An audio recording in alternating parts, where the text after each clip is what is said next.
আসসালামু আলাইকুম সুপ্রিয় দর্শক, ক্যান্সার আনসার লাইভে আপনাদেরকে স্বাগতম। সাপ্তাহিক ক্যান্সার আনসার লাইভে আমি আপনাদের সাথে ঘটে যাওয়া যে বাস্তব অভিজ্ঞতা, যেগুলো আপনারা শেয়ার করেন বা আমরা প্রতিনিয়ত পরিলক্ষিত করি, সেই বিষয়গুলো নিয়ে আমরা একটু আলোচনা করি বা আপনাদের প্রশ্নের উত্তর দেওয়ার চেষ্টা করি। তো আজকের ক্যান্সার আনসার লাইভের বিষয় হচ্ছে ক্যান্সার রোগীর হঠাৎ মৃত্যুর কারণ কি ক্যান্সার। আপনারা যারা আজকে যুক্ত হচ্ছেন সবাই নিজ নিজ প্রোফাইলে আজকের লাইভটি শেয়ার করবেন এবং অন্য বেশি বেশি মানুষের কাছে আজকের ক্যান্সার আনসার লাইভটি পৌঁছার সুযোগ করে দিবেন। প্রিয় দর্শক, আজকে এই প্রশ্নটা অবতারণা করার যথেষ্ট কারণ রয়েছে। কারণ আমরা প্রায় লক্ষণ দেখি যে একজন ওল্ড এজড একজন ক্যান্সার আক্রান্ত ব্যক্তি তিনি হঠাৎ করে মৃত্যুবরণ করেন, বা একজন মানুষ আপাতদৃষ্টিতে সুস্থ মনে হচ্ছে কিন্তু তিনি ভালো আছেন, ক্যান্সার নিয়ে চিকিৎসা নিয়ে ভালো আছেন, কিন্তু এমত অবস্থায় হঠাৎ করে মৃত্যুবরণ করলেন। এর কি কি কারণ আছে এবং এটা প্রতিরোধ করা যায় কি না আমরা শুরুতেই জেনে নিই আসল কারণগুলো কি। এক্ষেত্রে আমাদের সাথে দিলরুবা আপা যুক্ত হয়েছেন। আসসালামু আলাইকুম। ওয়ালাইকুম আসসালাম আপা, আপনার যুক্ত হওয়ার জন্য আপনাকে ধন্যবাদ। তো এর কারণগুলো কি? মূলত কারণ হচ্ছে হৃদরোগ, দ্বিতীয়ত হচ্ছে স্ট্রোক জনিত রোগ, তৃতীয়ত হচ্ছে ডিভিটি থ্রম্বো এম্বোলিজম, মানে ডিভিটি মানে ডিপ ভেইন থ্রম্বোসিস, সেখান থেকে থ্রম্বাস যে আমাদের হার্টকে, ফুসফুসকে বা ব্রেইনকে অকেজো করে দেয়। তৃতীয়ত হচ্ছে ইলেকট্রোলাইট ইমব্যালেন্স, চতুর্থ বললাম। এবার পঞ্চম হচ্ছে ইন্টারনাল হেমোরেজ। প্রিয় দর্শক, আমি যদি ব্যাখ্যা করতে চাই তাহলে আমি বলতে পারি যে যাদের কোমরবিডিটি রয়েছে, যেসব ক্যান্সার আক্রান্ত রোগী কোমরবিডিটিতে আক্রান্ত, অর্থাৎ যাদের diabetes, hypertension, ischemic heart disease, cerebrovascular disease, chronic kidney disease রয়েছে, তারা কিন্তু ক্যান্সারের মৃত্যুর উচ্চ ঝুঁকিতে রয়েছেন। এক্ষেত্রে কিন্তু মৃত্যুর কারণ হিসেবে তার কোমরবিডিটি মূলত দায়ী, সাথে হয়তো ক্যান্সারের কারণে তার সেই কোমরবিডিটিটা মানে ক্যান্সার এবং সাথে কোমরবিডিটি দুইটা মিলে আসলে তার মৃত্যুর কারণটি হয়। তো দেখা যায় যে যাদের ডায়াবেটিস ঠিকমতো কন্ট্রোলে নেই, যাদের হাইপারটেনশন ঠিকমতো কন্ট্রোলে নেই, যাদের হার্টে প্রবলেম আছে, ঠিকমতো ওষুধপত্র খান না, বা যাদের ফুসফুসের সমস্যা রয়েছে, ফুসফুসের কাশির দীর্ঘস্থায়ী রোগ রয়েছে, যাদের নিউমোনিয়া হওয়ার সম্ভাবনা রয়েছে, এরকম কোমরবিডিটি যুক্ত মানুষেরা আসলে হঠাৎ ক্যান্সার মৃত্যুর উচ্চ ঝুঁকিতে রয়েছে। আমরা দেখি যার ফুসফুস ক্যান্সার তিনি কিন্তু নিউমোনিয়ার উচ্চ ঝুঁকিতে রয়েছেন। এজন্য আমরা তাকে কিন্তু নিয়মকানুন বলে দেই। তার প্রথমেই বলে দেই যে আপনার প্রধান শত্রু হচ্ছে ঠান্ডা কাশি, আপনি নিয়ম মতো মেনে চলবেন, নিয়ন্ত্রণে রাখবেন। এরপরে যাদের ডায়াবেটিস আছে, দেখা যাচ্ছে ক্যান্সার হওয়ার পরে সে ডায়াবেটিসের কথা ভুলে যায়, সে অন্যান্য রোগের কথা ভুলে যায়, কিডনি রোগের কথা ভুলে যায়, হার্টের রোগের কথা ভুলে যায়। তারপর তার স্ট্রোক বা সেরেব্রোভাস্কুলার ডিজিজ আছে, সেটার কথা একজন ক্যান্সার আক্রান্ত ব্যক্তি ভুলে যান। শুধু তিনি ভুলে যান না, তার পরিবারের সদস্যরা, এমনকি অন্য চিকিৎসকের কাছে গেলেও তিনি কিন্তু মানে তাকে আবার ক্যান্সার দিকটাই তিনি কিন্তু হাইলাইট করেন, কোমরবিডিটির দিকে কিন্তু হাইলাইট করেন না। এই কোমরবিডিটিগুলোর কারণেই মূলত ক্যান্সার আক্রান্ত ব্যক্তি হঠাৎ মৃত্যুর উচ্চ ঝুঁকিতে থাকেন, বিশেষ করে যারা ওল্ড এজড এবং যাদের পারফরমেন্স স্ট্যাটাস আরও বেশি খারাপ, অর্থাৎ যাদের শরীর অনেক বেশি দুর্বল, শারীরিকভাবে খুবই দুর্বল এবং বেড রিডেন অবস্থায় থাকেন, নিজের কাজও নিজের ঠিকমতো করতে পারেন না, এ ধরনের রোগীরা আসলে এই আকস্মিক এই দুর্ঘটনার শিকার হন। আমাদের অনেকগুলো ভাই আপা কমেন্ট করেছেন, আমি একটু তাদের কমেন্টের উত্তর দিতে চাই।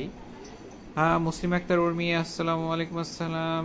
হ্যাঁ, ধন্যবাদ আপা আপনাকে। রাসেল, তার মানে বলছেন ফুসফুস ক্যান্সার রোগীরা মৃত্যু ঝুঁকিতে বেশি। হ্যাঁ রাসেল ভাই, ফুসফুস ক্যান্সার রোগীরা মৃত্যুর উচ্চ ঝুঁকিতে রয়েছেন, এ কথাটা আমরা, ফুসফুস ক্যান্সারের মর্টালিটি অন্য ক্যান্সারের তুলনায় বেশি, এটা সত্য কথা।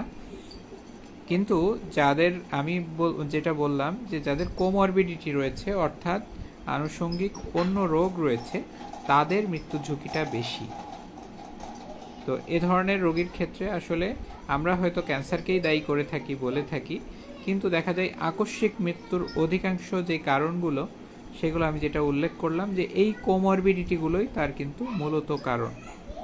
তবে ক্যান্সার এই কারণটাকে আরও বেশি বাড়িয়ে তোলে, অর্থাৎ আরও বেশি অনুঘটক হিসেবে কাজ করতে পারে।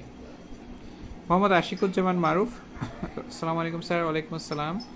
সুমন আহমেদ, আসসালামু আলাইকুম, সালাম দিয়েছেন। ওয়ালাইকুম আসসালাম। ফারজানা রাজুই, তিনি বলছেন আসসালামু আলাইকুম, আমার হাজব্যান্ড ফুসফুস ক্যান্সার স্টেজ 3-তে, ওনার ভালো থাকার সম্ভাবনা ঠিক কতটুকু বলতে পারবেন? উনি অ্যাপোলো প্রোটন থেকে 2 বছর হলো ট্রিটমেন্ট নিচ্ছেন। ধন্যবাদ। ওয়ালাইকুম আসসালাম।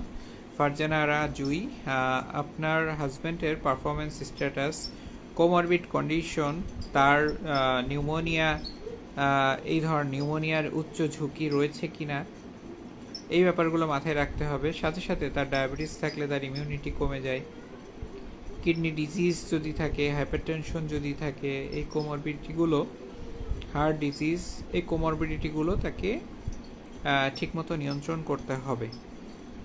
তো এই নিয়ন্ত্রণটা যথাযথভাবে করা যায় তাহলে কিন্তু তিনি তার ঝুঁকিটা কিন্তু কমে যাবে এবং তিনি কিন্তু ফুসফুস ক্যান্সার থেকেও কিন্তু নিরাময় হওয়া সম্ভব। রাকিবুল ইসলাম টিটো, তিনি বলছেন স্যার অনেক ভালোবাসা, আপনাকে ধন্যবাদ ভালোবাসার জন্য। মোহাম্মদ সুরজুজ্জামান, আমার ছোট ভাইয়ের ব্লাড ক্যান্সার, বয়স 21, কি সুস্থ হবে? আমি আসলে ব্লাড ক্যান্সার সম্পর্কে বলতে পারবো না, আমি অন্য সলিড টিউমারগুলো নিয়ে কাজ করি। তো প্রিয় দর্শক, আমরা ক্যান্সার রোগীর হঠাৎ মৃত্যুর কারণ নিয়ে কথাবার্তা বলতেছিলাম। তো এই হঠাৎ মৃত্যু আমরা কিন্তু অনেক দেখে থাকি। দেখা যাচ্ছে একজন ক্যান্সার আক্রান্ত ব্যক্তি, তিনি সুস্থ রয়েছেন কিন্তু তার ডায়াবেটিস অনেক বেশি হাই রয়েছে। একজন ব্রেস্ট ক্যান্সার রোগী, তিনি ভালো রয়েছেন বাট তার হার্টের কন্ডিশন অনেক বেশি খারাপ রয়েছে। তো এ ধরনের পরিস্থিতি কিন্তু আমরা প্রতিনিয়ত দেখছি।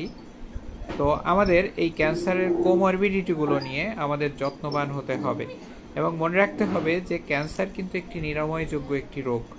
কিন্তু আপনি যদি কোমরবিডিটি যদি রেখে দেন, কোমরবিডিটি নিয়ন্ত্রণ করতে না পারেন, তাহলে কিন্তু ক্যান্সার মৃত্যুর উচ্চ ঝুঁকিতে আপনি পড়ে যেতে পারেন। তো এই উচ্চ ঝুঁকির যে কারণগুলো আমি আপনাদেরকে বললাম, এগুলো অবশ্যই নিরাময়যোগ্য বা নিয়ন্ত্রণযোগ্য, আমরা অবশ্যই চেষ্টা করব। জুলকারনাইন জেমস, তিনি বলেছেন আসসালামু আলাইকুম স্যার। ওয়ালাইকুম আসসালাম, ধন্যবাদ আপনাকে সুন্দর আলোচনা পরামর্শের জন্য। হ্যাঁ, আপনাকেও ধন্যবাদ আমাদের সাথে যুক্ত থাকার জন্য। মাহমুদুন নবী, সালাম দিয়েছেন। ওয়ালাইকুম আসসালাম। তো প্রিয় দর্শক, রঙিন তুলি, তিনি আসসালামু আলাইকুম স্যার, কেমন আছেন? আমি আপনি গাইবান্ধার পলের বাড়ি থেকে ইয়াহিয়া, আমার সম্পর্কে একটু বিস্তারিত বলবেন প্লিজ। হ্যাঁ, ধন্যবাদ ইয়াহিয়া। হ্যাঁ, তুমি কেমন আছো? তোমাকে প্রায় দেখি অনলাইনে। তো যাই হোক, আমাদের ছোট ভাই ইয়াহিয়া, সে আসলে লিম্ফোমা জনিত ক্যান্সারে সে আক্রান্ত। তো সে কেমোথেরাপি নিয়েছে এবং তার রেডিওথেরাপিও দেওয়া হয়েছে, বর্তমানে সে ফলো আপে রয়েছে। তো আমরা দেখা যায় যে তোমার যে একটু রিকারেন্স রিস্ক, যে রিকারেন্স হয়েছে বা লাস্ট আপডেটটা আসলে আমার খেয়াল নেই, তো সেজন্য আমি মানে আমি মনে হয় একজন হেমাটো অনকোলজিস্টের সাথে তোমাকে সাক্ষাৎ করতে বলেছিলাম। তো যদি দেখা যায় যে অনেক সময় যে রিকারেন্স হয় লিম্ফোমা ক্যান্সার, এটা কিন্তু আমার ট্রিটমেন্ট কিন্তু অনেক সময় কেমোথেরাপি দিয়েই ঠিক হয়ে যায়, অনেক সময় কেমোথেরাপির পরে রেডিওথেরাপির প্রয়োজন হয়, অনেক সময় কেমোথেরাপি রেডিওথেরাপি দেওয়ার পরে এমনকি স্যালভেজ কেমোথেরাপি দেওয়ার পরেও যখন লিম্ফোমা ফিরে আসে তখন আমাদের বোন ম্যারো ট্রান্সপ্লান্টেশনের প্রয়োজন হয় এবং বোন ম্যারো ট্রান্সপ্লান্টেশন করেন একজন হেমাটো অনকোলজিস্ট, তখন তার কাছে যাওয়ার প্রয়োজন হয় এবং তোমার ক্ষেত্রে আমি মনে হয় সেই পরামর্শটাই দিয়েছি যতদূর মনে পড়ে। হ্যাঁ প্রিয় দর্শক, হ্যাঁ আল হোসাইন বলছেন আমার ছোট ভাইয়ের blood cancer doctor Sirajul Islam স্যারের কাছে চিকিৎসা করেছে, এখন ক্যান্সার মুক্ত আলহামদুলিল্লাহ।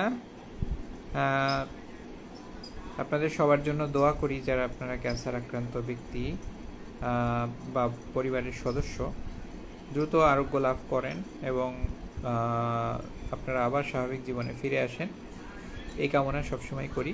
এবং আপনাদের জন্য অনুকূল একটি পৃথিবী গড়ে তোলা, ক্যান্সার শব্দটি ট্যাবো থেকে আমরা যাতে আবার মানে স্বাভাবিক একটি শব্দে যদি করতে পারি, সেটা আমাদের জন্য একটি বড় বিজয় হবে।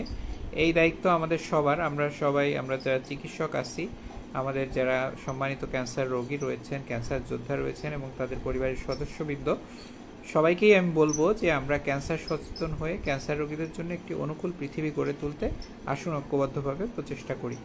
মুসলিম আক্তার উর্মি আপা বলেছেন আসসালামু আলাইকুম, ওভারিয়ান ক্যান্সার সার্জারি হয়েছে কয় মাস যেন, মাস কেমোথেরাপি দেওয়া হয়েছে প্রায় 2 মাস, শরীরে প্রচণ্ড পেইন, মাঝে মাঝে এত পেইন যে একেবারে বিছানা থেকে উঠতে পারছি না, মনে হয় শরীর এর রক্তে যেন বিষ ঢুকেছে, আমার পিএলআইডি জনিত কারণে ব্যাক পেইন আছেই, সাথে সারা শরীরে ব্যথা।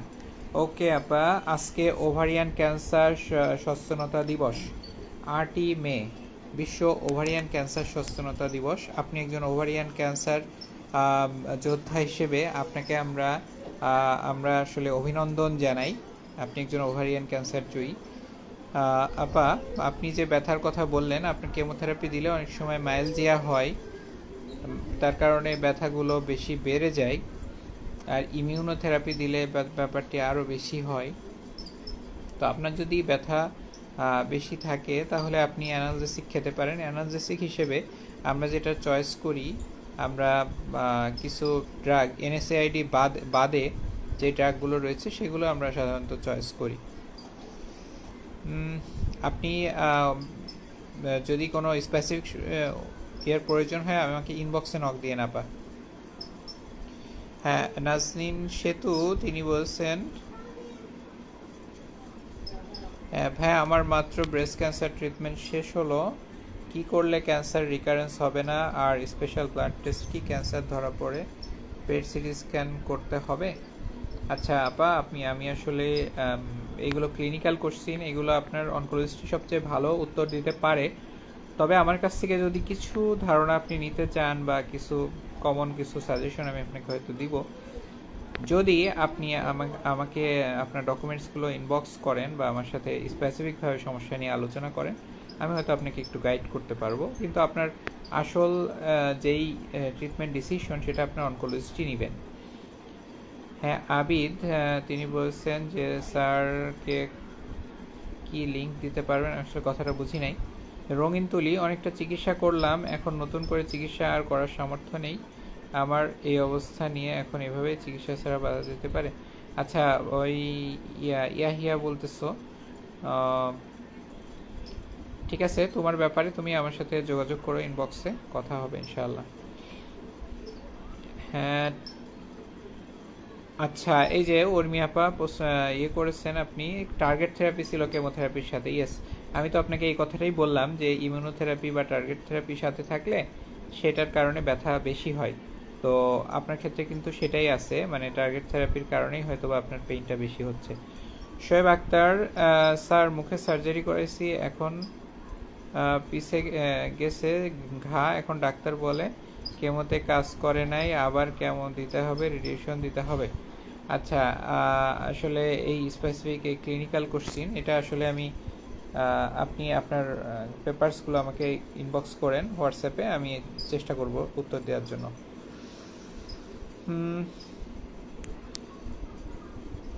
আর রঙিন তুলি যে রাতের বেলা ব্যথা হয়, প্রত্যেকদিন ব্যথা ওষুধ না খেলে রাতের বেলা ঘুমাইতে পারি না স্যার। জানতে চাচ্ছি ব্যয়বহুল চিকিৎসা ছাড়াও অন্য কোনো চিকিৎসার পথ আছে কি আমার ক্ষেত্রে? আচ্ছা ঠিক আছে, তুমি এক সময় আসো, সব কাগজপত্র নিয়ে এক সময় করে আসো, আর আসার আগে আমাকে একটু জানিও, আমি তখন তোমার সাথে কথা বলবো। তুমি যদি সেটা অ্যাসিভ করতে নাই পারো তখন আমরা বিকল্প চিন্তা করব। মোহাম্মদ রাসেল, আচ্ছা স্যার, ফুসফুস ক্যান্সার যদি ব্রেনে চলে যায় তাহলে এটা কীরকম হতে পারে, কীরকম ভয়ের কারণ? হ্যাঁ, স্টেজ 4 ব্রেন ক্যান্সার আসলে একটি তো অ্যাডভান্স স্টেজ অবশ্যই, এবং এখানে তো আর্জেন্ট রেডিওথেরাপি দেওয়ার প্রয়োজন হবে। আদারওয়াইজ আপনার যে কোনো একটি অর্গান বা যে কোনো ফোকাল নিউরোলজিক্যাল ডিফিসিট হতে পারে, প্যারালাইসিসও হয়ে যেতে পারে। এনামুল হাসান, পায়ের তালুর ঝিনঝিন ভাব তো কমে না স্যার? হ্যাঁ ভাই, পেরিফেরাল নিউরোপ্যাথি এটা আর কি একটু একটু অনেক কষ্ট দেয় আর কি একজন ক্যান্সার ব্যক্তিকে, আসলে বেশ কষ্ট দেয়, এটা সহজে ভালো হতে চায় না।